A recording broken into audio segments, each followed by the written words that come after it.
എനിക്ക് ബലമായ സംശയമുണ്ട്. ഇവൻ ആഹാരം നിർത്തിയിട്ട് ഇവൻ കസേരയിലിരുന്നാണ് വാരി കൊടുക്കുന്നത്.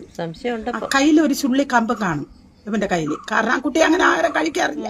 അപ്പൊ കയ്യിൽ മേശപ്പുറത്ത് ചോറ് വെച്ചിട്ട് കസേരയിൽ കാല് നീട്ടി വെച്ചിട്ട് ഇവന് നിർത്തിക്കൊണ്ട് വാരി കൊടുക്കും. അത് വിരട്ടിയാണ് ഇവൻ വാരി കൊടുക്കുന്നത്. കൊടുത്ത് അങ്ങനെ നിന്നിട്ട് ഇവന് കഴിക്കാത്തത് കൊണ്ട് ചിലപ്പോൾ ചവിട്ടി മറിഞ്ഞ് വിടുന്ന് തീർന്നതാണോ എന്നും എനിക്ക് അറിയാൻ വയ്യ എങ്ങനെയാണ് സംഭവിച്ചെന്ന്. പക്ഷേ ഇവ ഇങ്ങനെ ചെയ്യുന്നതല്ലേ ഈ നാട്ടിലുള്ളവർക്ക് എല്ലാവർക്കും അറിയാം. എന്തുകൊണ്ടാണ് ഇവ കൊലപാതകയായെന്ന് കേട്ട അതിന് എനിക്കൊരു ഉത്തരവില്ല. എന്റെ മോനെ അങ്ങനെ അല്ലേ ആയിരുന്നു. പക്ഷെ പെട്ടെന്ന് എന്തുകൊണ്ട് ഒരാ കുട്ടിയെ കൊല്ലാനുള്ള ഒരു മനസ്സ് എനിക്കറിയില്ല എങ്ങനെ സംഭവിച്ചത്. ഈ പെൺപിള്ളേനെ കസ്റ്റഡിയിലെടുത്ത് ക്വസ്റ്റ്യൻ ചെയ്ത എല്ലാ കാര്യത്തിനും ഉത്തരം കിട്ടും. എല്ലാ ചോദ്യങ്ങൾക്കും ഉള്ള ഉത്തരം ഈ പെൺപിള്ളയുടെ കയ്യിൽ തന്നെയുണ്ട്. മകനെ മുമ്പോലിക്കാൻ വന്നേക്കുന്നു. നിങ്ങളുടെ ആദ്യത്തെ മരുമകളെ എന്താ നിങ്ങളുടെ മകൻ ചെയ്തത്?